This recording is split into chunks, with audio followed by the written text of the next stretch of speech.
La Biblia dice, le da la bienvenida a su programa Consultorio Bíblico, un espacio en el que usted tendrá la oportunidad de conocer mejor la palabra de Dios.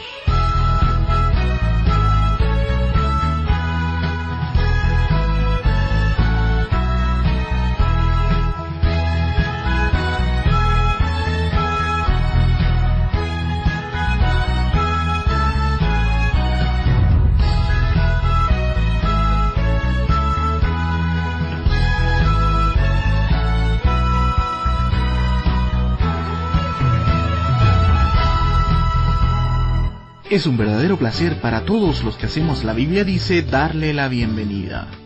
En breve, David Logacho estará con nosotros respondiendo las consultas de hoy.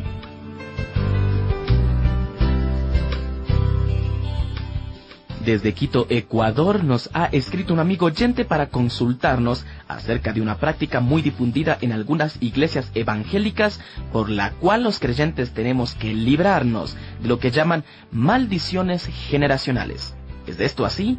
¿Habla la Biblia de maldiciones generacionales? Muchas gracias, amigo oyente, por su consulta. La doctrina de las maldiciones generacionales o heredadas es parte de un conglomerado de doctrinas que forman parte de las enseñanzas de la llamada tercera ola o neocarismatismo.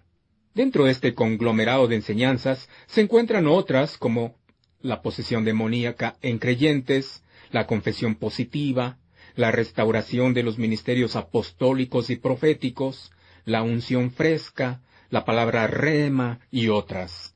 En esencia, lo que afirma esta enseñanza de las maldiciones generacionales es que una persona, aun después de haber experimentado una conversión genuina, debido a los pecados y prácticas ocultistas de sus antepasados, las maldiciones que acarrearon sus acciones pasan de una generación a otra y continúan activas y operantes aún sobre los descendientes cristianos. En otras palabras, las maldiciones de una generación se pasan o transmiten a la nueva generación. Por ello, es necesario quebrar, entre comillas, dicha cadena de maldición por medio de una liberación que la rompa. En la actualidad, se ha puesto de moda entre ciertos grupos neocarismáticos la quiebra y liberación de maldiciones que supuestamente inciden en las conductas y los sucesos de la vida de muchos cristianos. En la práctica, la mayoría de los cristianos que acuden buscando ayuda espiritual para tratar con sus conflictos, se les asocia sus problemas a las maldiciones que han heredado de sus ancestros. Estas maldiciones pueden incluir la supuesta presencia de espíritus malignos que persiguen a los componentes de un grupo familiar de generación en generación debido a pactos que se hicieron en el pasado. Es importante establecer la diferencia entre conductas y patrones aprendidos y maldiciones heredadas.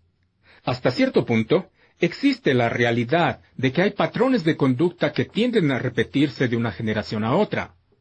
Se ha comprobado que los padres de crianza y el ambiente son altamente influyentes en el desarrollo de la personalidad y el carácter del individuo.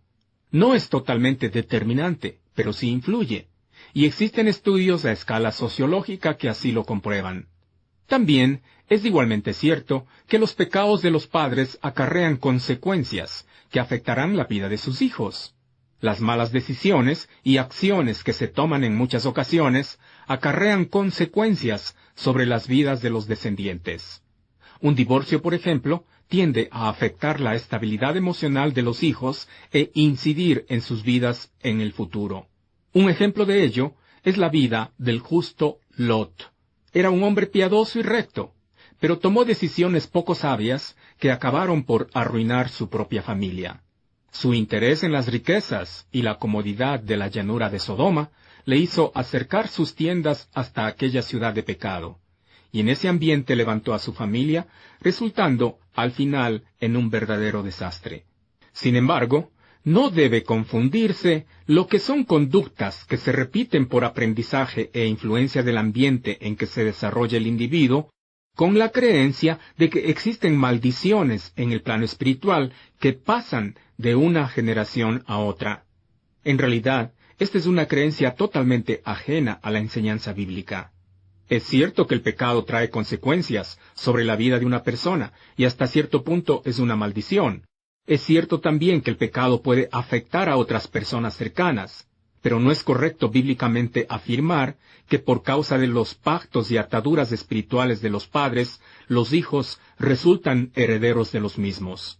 Y esto es más cierto aún cuando se trata de personas que han nacido de nuevo.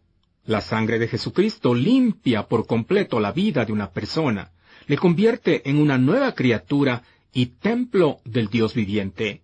El creyente, además, es trasladado del reino de Satanás a la potestad de Dios. El afirmar que un redimido puede heredar las maldiciones de sus antepasados es negar el poder y la efectividad del sacrificio de Jesucristo y las promesas que nos han sido dadas. Es sorprendente que la evidencia bíblica que suele utilizarse para justificar esta enseñanza provenga prácticamente de un solo versículo de la Biblia. Ya de por sí, esto nos debe poner en alerta con respecto a esta enseñanza. Construir una doctrina sobre un solo versículo de la Biblia va en contra de las reglas básicas de la hermenéutica. Y más aún, cuando ese solo versículo tomado como base se utiliza sacándolo fuera de su contexto. El pasaje es el de Éxodo 25. No te inclinarás ante ellas, ni las honrarás, porque yo soy Jehová tu Dios, fuerte, celoso, que visito la maldad de los padres sobre los hijos, hasta la tercera y cuarta generación de los que me aborrecen, y hago misericordia a millares, a los que me aman y guardan mis mandamientos. Este pasaje bíblico, en primer lugar, no está hablando de maldiciones heredadas. Se refiere al castigo de Dios sobre quienes le aborrecen y rechazan sus leyes y preceptos. Note usted que la maldad hasta la tercera y cuarta generación es sobre quienes le aborrecen. ¿Podemos aplicar esto a los redimidos? ¿Somos nosotros los creyentes los que aborrecemos a Dios? Además, la misma Biblia enseña que Dios no traslada el castigo por el pecado a los hijos. Note lo que dice Deuteronomio 24:16.